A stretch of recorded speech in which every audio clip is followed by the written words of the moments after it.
Plasma membrane and its functions. What is a cell made up of?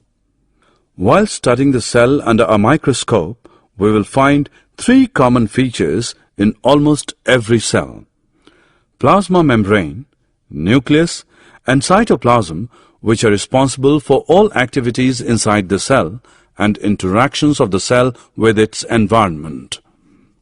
Plasma membrane.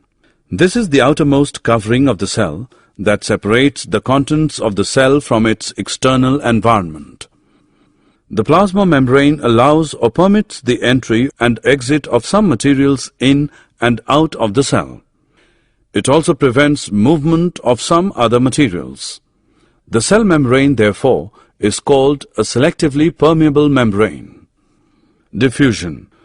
Some substances like carbon dioxide or oxygen can move across the cell membrane by a process called diffusion. This is spontaneous movement of a substance from a region of high concentration to a region where its concentration is low.